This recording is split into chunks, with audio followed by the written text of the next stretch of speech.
Okay, so as we wrap up 2025, it feels like the world is at a major crossroads, doesn't it? We're seeing this high stakes geopolitical chess match, an economy that's, well, on a knife's edge, and a planet clearly in crisis. In this explainer, we're going to connect the dots between these things that seem separate and show you how they're all part of one big, interconnected global story. Let's get right into it. So, the real question we're asking today is what's actually going on beneath all the headlines? We're going to look at a pretty controversial peace plan in Ukraine, a tech Cold War that's really starting to brew, and the devastating real-world consequences of a warming planet. It's a complicated picture for sure, but we're going to piece it all together for you. To really understand the forces shaping our world, you have to start with the global power struggle. From Eastern Europe to the Middle East, all the way to the Asia-Pacific, a new great game is unfolding, and the stakes are just incredibly high for everyone involved. Now, take a look at this. This is a leaked proposal for a Ukraine peace plan, and honestly, it's a real bombshell.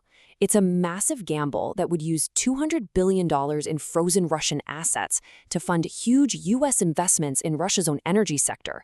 The idea, I guess, is to create this economic interdependence that would, prevent future conflict. But as you can imagine, critics are sounding the alarm, saying it's a deeply, deeply risky move that could easily backfire. Meanwhile, over in the Asia-Pacific, things are getting incredibly tense.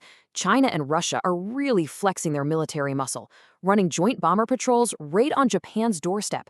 And as you can see, the US and Japan are pushing back hard with their own counter patrols.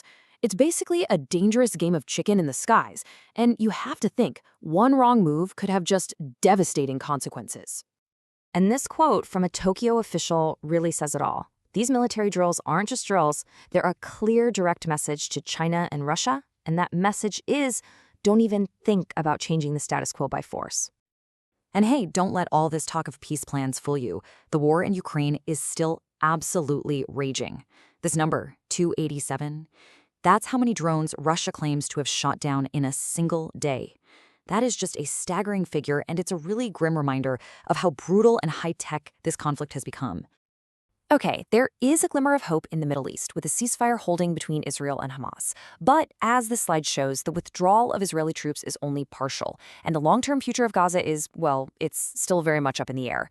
This is a fragile peace, and it feels like it could fall apart at any moment.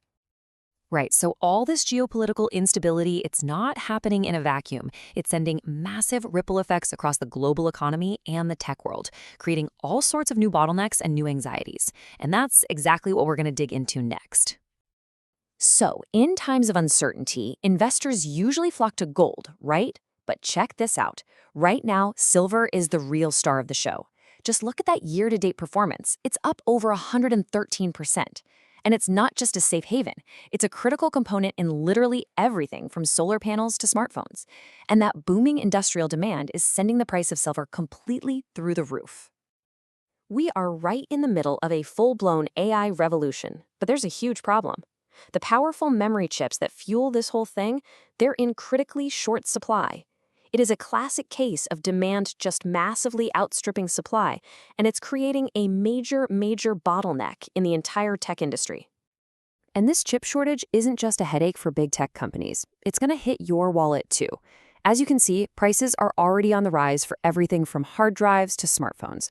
So if you're planning to upgrade any of your gadgets anytime soon, you might want to do it fast. And this is the central question facing the entire AI industry right now.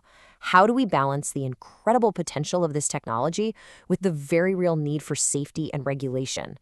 On one hand, you've got companies racing to create the next generation of AI. On the other, you've got experts warning that we're moving way too fast without nearly enough guardrails in place. It's a huge, high-stakes debate, and the future of AI really hangs in the balance.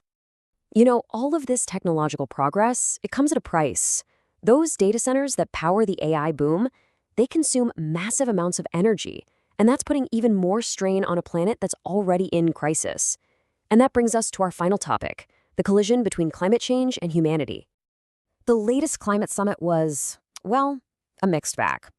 On the one hand, if you look at that big blue slice, there was a major commitment to help developing nations adapt to climate change, which is great. But then you look at that red slice and you see that the world's biggest polluters once again blocked a mandatory phase out of fossil fuels. It's just a classic case of one step forward, two steps back. This is the number that should keep all of us up at night. For the third year in a row, we've hit the 1.5-degree warming threshold, and according to scientists, that is pretty much the point of no return. We are now officially in uncharted territory, and the consequences, they're becoming catastrophic. And these aren't just statistics, they're people's lives. In the Philippines, a typhoon just sweeps through a village. In Indonesia, a family loses everything to a cyclone. These are the real faces of climate change, and their stories are a powerful, tragic reminder of what is truly at stake here. In the face of all this, I know it is so easy to feel hopeless. But there are some glimmers of hope. As you can see here, there are people all over the world fighting to protect our planet. It is a long and difficult battle, for sure, but it's a battle we simply cannot afford to lose. So, as we head into 2026, we're really at a turning point. The challenges we're facing are immense, but so are the opportunities. The question is, are we going to let our differences tear us apart, or are we going to find the courage to come together and actually build a better future? The choice really is ours.